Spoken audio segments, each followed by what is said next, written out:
আসসালামু আলাইকুম আমার ভাই বোনেরা, কেমন আছেন আপনারা সবাই? আমি তো আলহামদুলিল্লাহ ভালো আছি। তো আজকে আবার নতুন একটা রেসিপি নিয়ে আসছি আমার ভাই বোনের জন্য, ছেলে মেয়েদের জন্য। তো দেখুন, আমি আজকে একটা নতুন বড়া বানানো আপনাদেরকে শেখাবো। আর আমি বানাইতেছি এটা, আপনারা দেখুন আমি কিভাবে বানাই। আমি এক থালের মধ্যে 2টা তেলাপিয়ার ফিলেট স্টিম করেছি, আর 3টা ছোট ছোট আলু স্টিম করেছি। স্টিম মানে আমি সিদ্ধ দিয়েছি।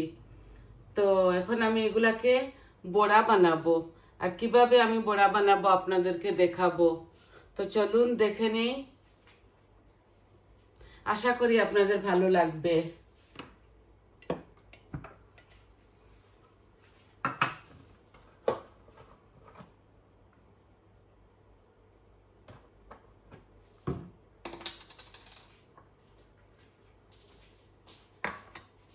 এখানে মাছগুলাকে এইভাবে আমি স্টিম করে ফেলেছি।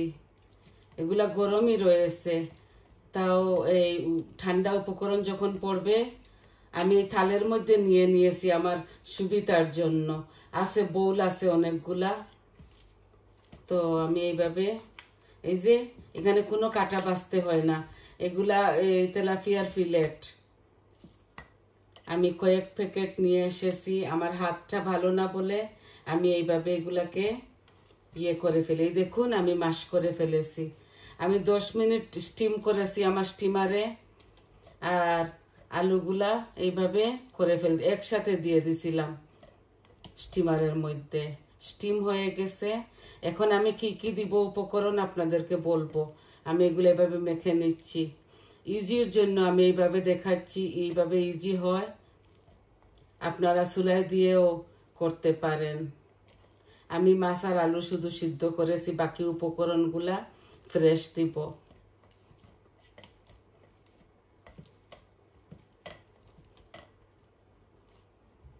আলু দিচ্ছি বাইন্ডিংয়ের জন্য, স্বাদও হবে।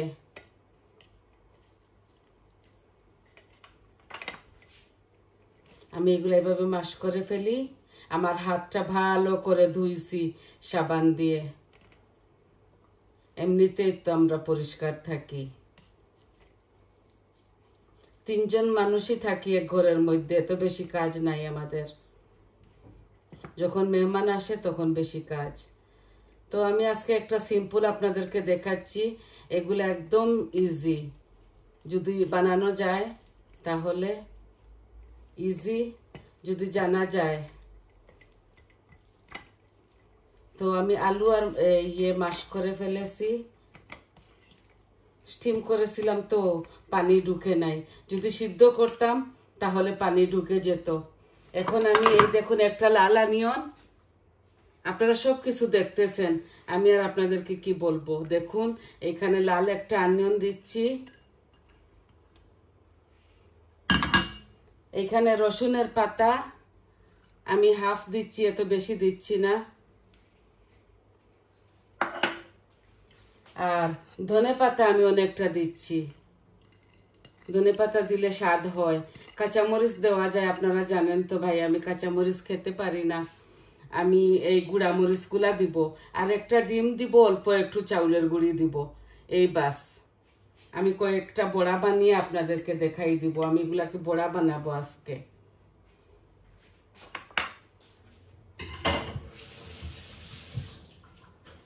তো আমি শুকনা উপকরণগুলা দিয়ে দিচ্ছি আপনাদের সামনে। এই আমি অল্প একটু চাউলের গুঁড়িও দিব বাইন্ডিংয়ের জন্য। এই দেখুন এটা টেবিল স্পুন। আমি টেবিল স্পুনে এই দেখুন 1 টেবিল স্পুন আর অল্প একটু দিয়ে দিচ্ছি। এই যে কোন পাউডারও দেওয়া যায়, ওইটা দিচ্ছি না, কারণ চাউলের গুঁড়ি দিলে একটু মুচমুচে হবে তাই। এখন আমি শুকনা উপকরণগুলা দিয়ে দেই। এই যে আমি হাফ চামচ জিরা দিচ্ছি, 1 চামচ মরিচ দিচ্ছি, আর ধনে আমি 1 চামচ দিচ্ছি। কারি পাউডারও আমি 1 চামচ দিলাম, আর হলুদও আমি 1 চামচ দিব। এই যে আর কাঁচামরিচ আপনারা আপনাদের স্বাদ অনুযায়ী দেবেন।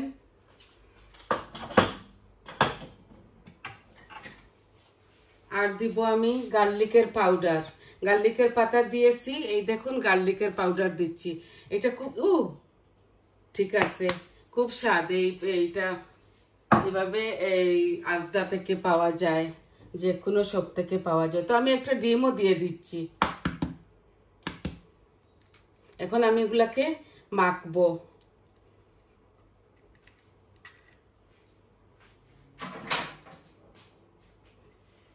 সব উপকরণ আমি দিয়ে দিছি, আপনারা আপনাদের স্বাদ অনুযায়ী দিবেন, কাঁচামরিচ দিয়ে দিবেন। একটা ডিম দিয়েছি আমি, বেশি দিলে এগুলা পানি পানি হয়ে যাবে।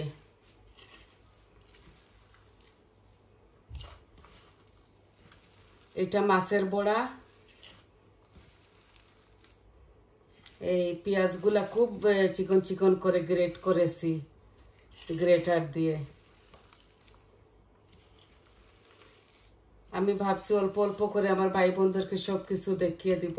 আমার রাইট শোল্ডারের মধ্যে অপারেশন, তো আমি বেশি হার্ড কিছু করতে পারি না, তাও যতটুকু সম্ভব আমি আপনাদেরকে দেখাচ্ছি। এখন দিব লবণ পরিমাণ মতো। লবণ দেই নাই, আপনারা দেখছেন, আমি দেখতেছি কতগুলি হয়, ওই অনুপাতে আমি 1 চামচ লবণ দিয়ে দিব। এই মিশ্রণটাকে আমি ভালো করে মাখতেছি। এখন আমি লবণটা দিয়ে দিচ্ছি।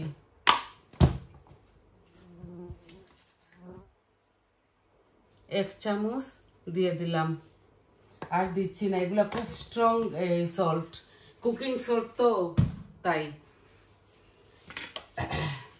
নাগামরিচ কাঁচামরিচ লাগিয়ে বাচ্চারা খাবে। আমি সব কিছু পরিমাণ মতো দিয়েছি, আপনারাও আপনাদের পরিমাণ মতো দিবেন। এখন সুন্দর সুন্দর করে বড়াগুলা আমি হাত দিয়ে বানিয়ে ফেলবো। তারপর আমি এটা কিভাবে সেকি, বেশি তেলের মধ্যে না, অল্প তেলের মধ্যে আমি এগুলাকে, এই দেখেন আমি মিক্স করে ফেলেছি। আর সব কিছু দেখাইছি আপনাদেরকে। এই থালের মধ্যে করতেছি ইজি হবার জন্যে, নাই তো আমি প্লেট এর মধ্যে বোলের মধ্যে করে ফেলতাম। এই আমার হয়ে গেছে। আমি তেলও নিয়ে আসছি, অল্প একটু হাতের তালুতে লাগাবো। এই যে সব কিছু মিশ্রণ করে ফেলেছি, তো এখন ফান বসিয়ে দিব আর বড়াগুলা হাত দিয়ে বানিয়ে ফেলবো। হাতটা ধুয়ে আসি।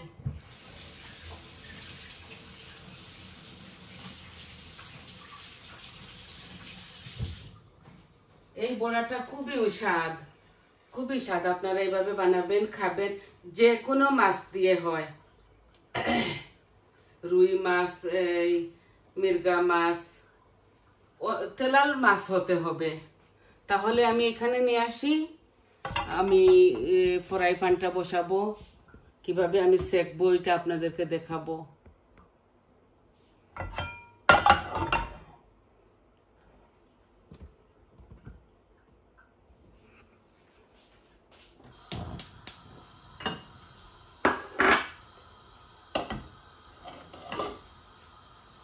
এখন আমি তেল দিয়ে দেই আমার এই পরিমাণ মত, বেশি দিব না। এই যে অল্প একটু তেল দিছি, এগুলা অল্প তেলেই ভাজতে হবে, এগুলা ডুবো তেলে ভাজা যাবে না। তা আমি অল্প একটু তেল আমার হাতে নিচ্ছি। যে কোনো শেপ দিয়ে আপনারা বানাতে পারবেন। আমি এগুলাকে গুল গুল করে বানাবো, আর একটু এভাবে তেলটা গরম হবার জন্য লম্বা শেপ দিয়েও বানাতে পারবেন। বিসমিল্লাহ। আমি একটা একটা করে বানিয়ে এইভাবে অল্প আঁচের মধ্যে রেখে দিব। খুব স্বাদ এইটা। কাঁচামরিচ লাগিয়ে খেতে পারবেন, কাঁচামরিচ অনেকটা দিতে পারবেন। এইভাবে ধনেপাতা বেশ করে দিয়ে আমি একটু ছোট ছোট করে করতেছি, দেখার সুন্দর হবার জন্য। এগুলা ভাত দিয়েও খাওয়া যায়, আর নাস্তার সাথে আমরা তো বেশি ভাত দিয়েই খাই। এই ডিশটা ভাত দিয়েই বেশি মজা লাগে।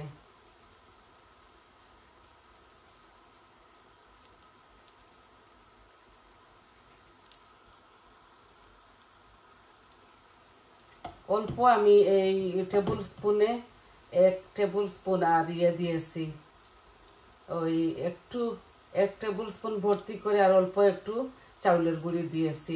কর্নফ্লাওয়ারও দেওয়া যায়, আমি দেই নাই কারণ চাউলের গুঁড়িয়ে এই বড়াটা মুসমুসা করবে। এখানে 2 পিস মাছ দিয়েছি, তাও বড় বড় তেলাপিয়ার ফিলেট। এটা কাটা ছাড়া মেশিন দিয়ে বানায়, ওরা বানিয়ে প্যাকেট করে বেচে। জানি না কোথা থেকে আসে, আমরা খাই।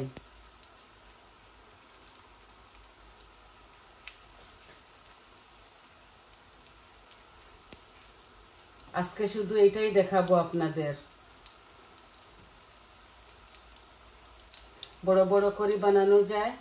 আজকে আমি আমার একটা মেয়ের বাসায় যাব, তো ভাবছি এগুলা নিয়ে যাব বানিয়ে।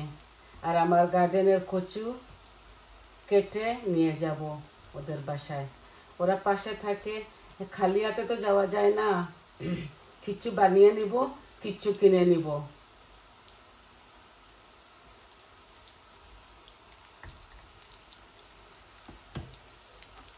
দেখছেন, একদম ইজি।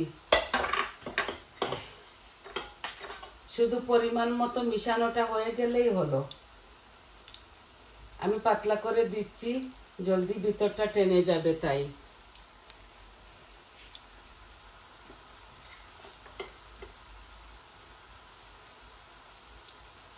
আমরা 3 জনের জন্য এতটুকু লাগে না, ওদের বাসায় যাব বলে একটু বেশি করে বানাচ্ছি। তা আমি এক ফান আপনাদেরকে বানিয়ে দেখাবো, বাকিগুলো আমি বসে বসে করে নিব।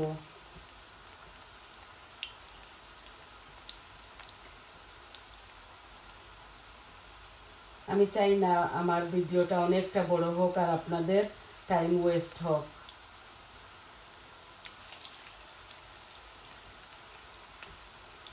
তারপর উলট পালট করে নামিয়ে ফেলবো। যখন খাবে তখন এয়ার ফ্রায়ারে ঢুকায় গরম করে ফেলবে, নতুবা এইভাবে আনা তেলে পানের মধ্যে গরম করা যাবে। কিন্তু মাইক্রো ওভেনে দেওয়া যাবে না, মাইক্রো ওভেনে দিলে এগুলা নরম হয়ে যাবে। এই আমি কয়েকটা করেছি, আর করতেছি না।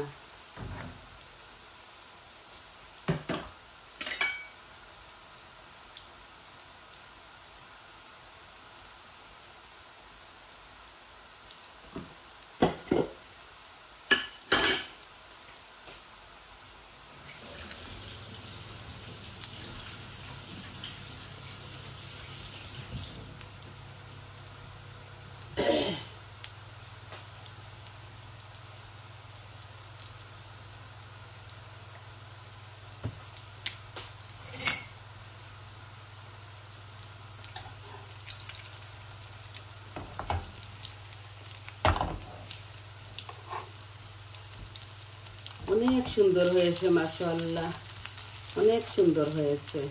আর চাউলের গুঁড়ি দেওয়ার দরুন হার্ড হয়েছে, ডিম দেওয়ার দরুনও বাইন্ডিংয়ের জন্য ভালো হয়েছে। আমি অল্প একটু আমার ভাই বোনদেরকে দেখাচ্ছি, কারণ এগুলা করতে অনেকটা সময় লেগে যাবে।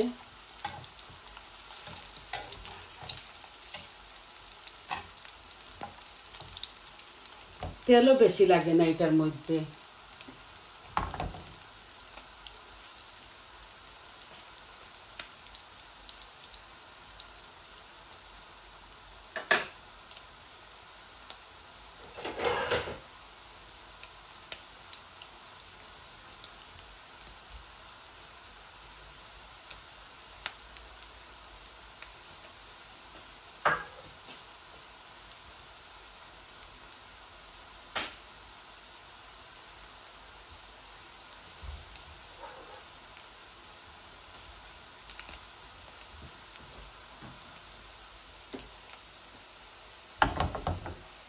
আর একটু হয়ে গেলে এগুলা হয়ে যাবে। তারপরে আমি গ্যাসের ফ্লেম অফ করে ফেলবো, বসে বসে এগুলা বানিয়ে ফেলবো, তারপর বসে সেকবো। আজকে শুধু এটাই আপনাদেরকে দেখানোটা ছিল। তো আমি এইগুলা, এই কাবাবগুলা, ফিশের কাবাবও বলা যায়, ফিশের বড়াও বলা যায়, যেটা ভালো মনে করেন। যখন মেহমান আসে আপ্যায়নের জন্য এই বড়াটাও সাথে রাখা যায়। তো আমি এখন গ্যাসের ফ্লেম অফ করে ফেলেছি, আমার বড়াগুলা হয়ে গেছে।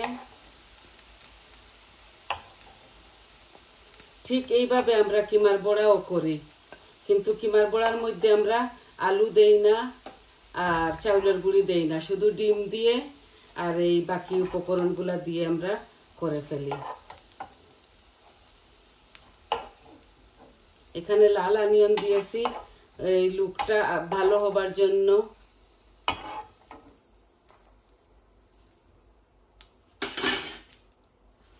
দেখুন কত সুন্দর বড়া হয়েছে, খেতেও খুব স্বাদ হবে। তো আজকে এতটুকুই দেখাবার ছিল। সবাই ভালো থাকুন, সুস্থ থাকুন, আর আমার পাশে থাকুন। আমার চ্যানেলটাকে সাবস্ক্রাইব করবেন, লাইক দিবেন, কমেন্ট দিবেন আপনাদের কেমন লাগলো। এভাবে ছোট ছোট ভিডিও নিয়ে আসবো আপনাদের মাঝে। আর আপনাদের যদি কোনো মতামত থাকে তাও বলবেন। আমার ভুল ত্রুটি হলে ক্ষমার দৃষ্টিতে দেখবেন। তাহলে আসি, আজ এই পর্যন্ত। আসসালামু আলাইকুম।